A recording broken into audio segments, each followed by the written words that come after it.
Hello everyone, TheDJYosh here, and we're about to play a new game. Megaman X is the name, as you can probably already tell. Now, there's a little bit of backstory. I've never managed to beat this game. I've played it a few times, like when I was younger.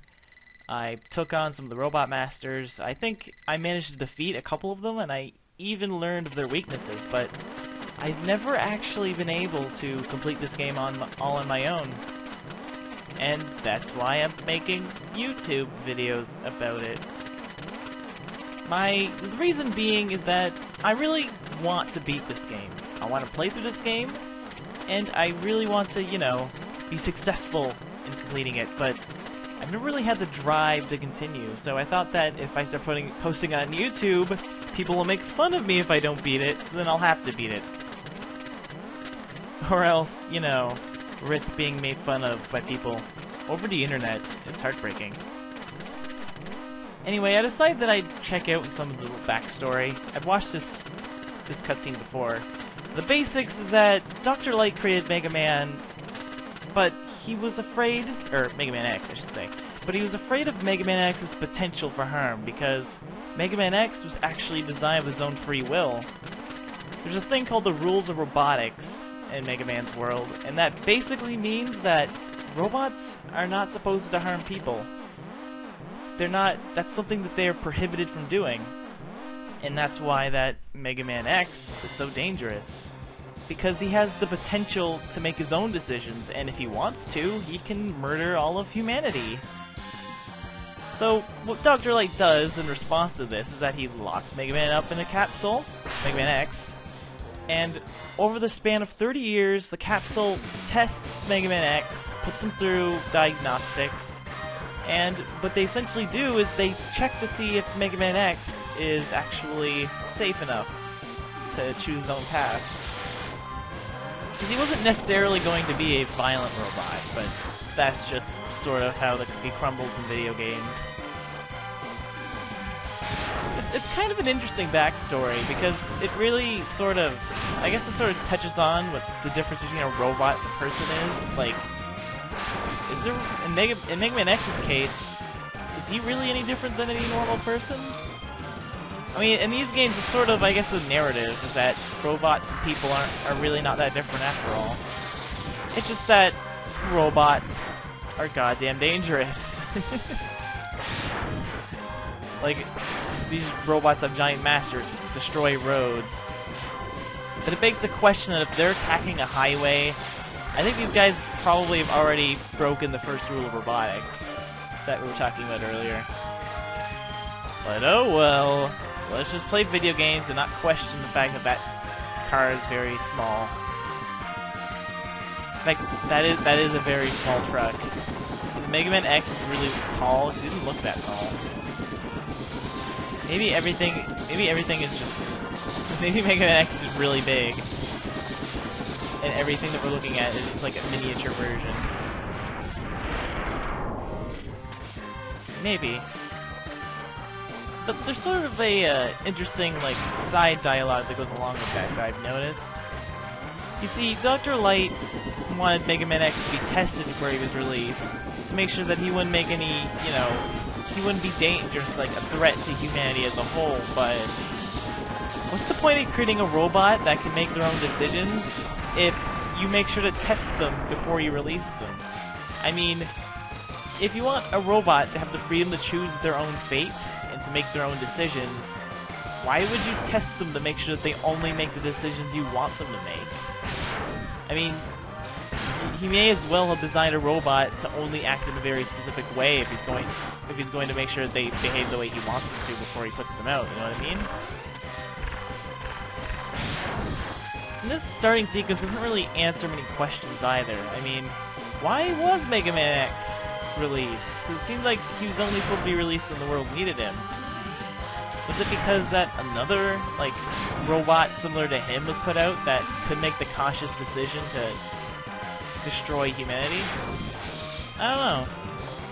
I mean, this game has some pretty, interesting, I don't know if you'd call it a subtext, maybe? Is that the word I'm thinking of?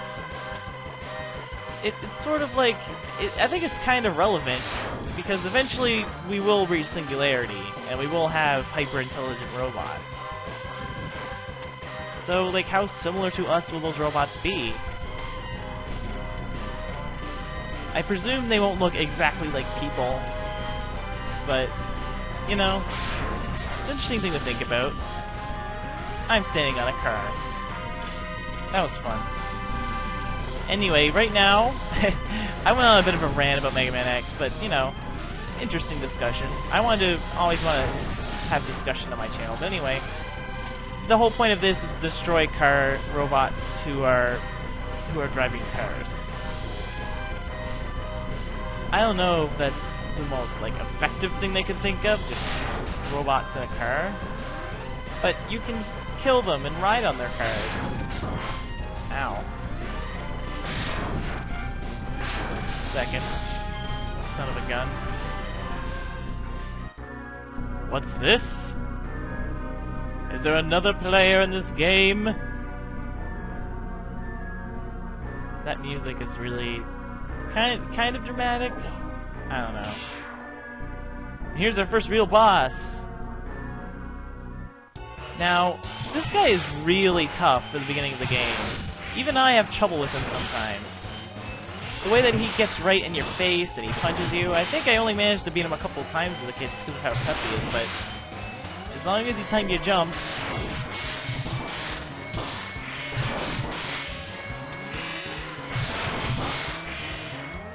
Oh, this is a really desperate situation right now.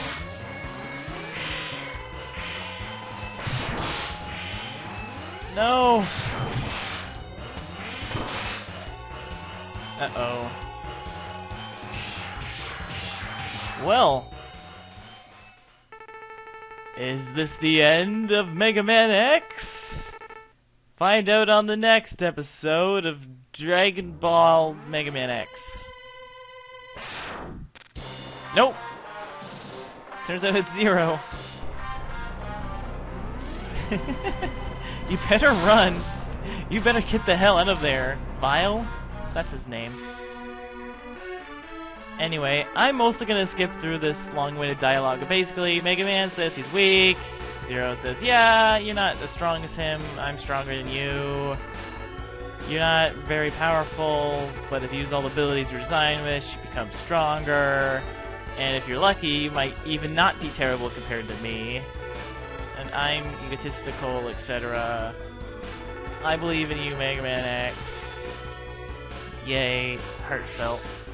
That's a really nice scene, but I guess nowadays we're kinda used to that kind of text.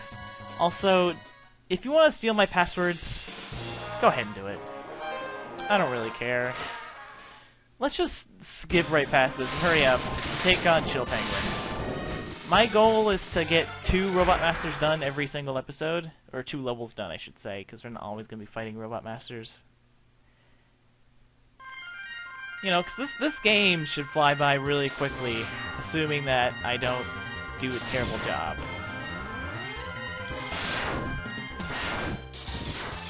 The music in this stage is pretty nice, but the robots in this stage are really kinda... I don't know what the word for them is, they just seem really, like, odd to me. Because there's, like, robotic snowshoe rabbits, okay, but what is that? Why is there a robotic freaking lumberjack that lobs robotic logs at you? Like, that seems like a really impractical way to design a robot. Oh man, and I'm getting beaten up by wasps. That's embarrassing. Let's just get out of here, X. I shouldn't have to put up with this crap. I'm Mega Man X. And look at all that pollution coming from those bats. I mean, I'm not an eco-terrorist or anything, but your robots should not be smoking when they fly. Especially something as simple as a bat. Can you imagine how much pollution is in this, like, Earth's atmosphere right now? And don't even get me started on how ridiculous those wheel robots are. I mean, look, I don't understand why. I guess Mega Man games are known to have silly robots. sort of a staple. But it just seems especially weird for me in, like, Mega Man X, where otherwise, like, Mega Man looks a lot more, maybe a lot more serious, or just a lot more, like, quote-unquote cooler, where there's still really, like, weird and awkward robots about. We're back, there's a brief delay, but let's continue. This is Dr. Light, of course, and this is one of the pods I was talking about earlier that he used to store Mega Man X in. I guess he set these pods all across the Earth in order to give him abilities should he need them? Anyway, he left us a few messages. Dr. Light was a pretty cool guy, actually. He's one of my, It's kind of interesting when you think about it, though, because apparently these recordings are made at least 30 years in the past, right? And Mega Man X, he's like a highly advanced, top-of-his-class robot. It's kind of interesting how 30 years ago, Dr. Light was capable of making a robot that can destroy modern-day robots with relative ease. Anyway, these capsules, they have power-ups for Mega Man, and this one is going to give us a power-up for our speed. That was weird.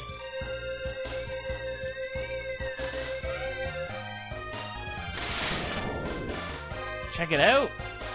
I got myself some dashing boots. What these let you do is to dash around. What button does it sound to? Ah, I see. I'll have to rebind these buttons. I'm using an emulator, if you're wondering. Oh! You don't want to fall off there. What the dashing allows you to do is to build up speed, and that also lets you increase the height and length of your jumps, because the fact that you can use the momentum to fling yourself across areas. It's really useful, actually. Especially when you're up against Robot Masters. Like, it's a really nice movement tool. And it's part of the reason why I always go here first, because these boots will serve you well when you're fighting through these stages. Of course, that's not the only reason why I go here first. It's also because the Robot Master for this place is insanely easy. Look at us. We're in a giant robotic mech. That's pretty sweet, right? Now imagine if I got to retake on Dr. Vile with this thing. I think I'd be able to punch the crap out of him, and he wouldn't even stand a chance. Oh, and this thing can dash as well, and there's even other punks that are riding their own mechs. I don't even care about them. They don't even faze me. And here's another example where, like, military application of robots is just... why? That is a robot designed to throw snowballs. Military application of snowballs. I mean, they're pretty effective, admittedly, but it's still just a really weird concept for a robot. This is kind of a bad position. I kind of dropped the ball there, almost as much as I dropped into a pit. I'm really dropping the ball. Good jeez. Anyway, let us take on the first Robot Master of our journey. They're still called Robot Masters in this game, right? Anyway, yeah, whatever. Let us take on Chill Penguin! Now, this Robot Master, he is not difficult. If you are reasonably proficient at this game, this guy should give you very little trouble at all. He was, this is the first Robot Master I managed to defeat, and for good reason, because his pattern is pretty simple. Basically, as long as you stay up on this ceiling, there's actually very little he can do to harm you. He's really predictable, he telegraphs himself. And he does silly things like this.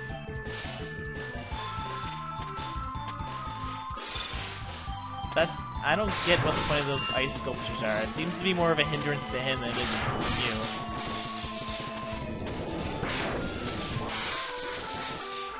Whoa! That was close. He nearly landed on top of my head, but I took care of that relatively quickly. And there's us, with our first Robot Master in the bed.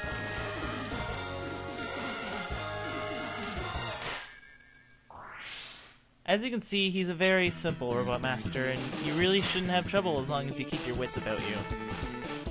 And we've got Shotgun Ice. Shotgun Ice.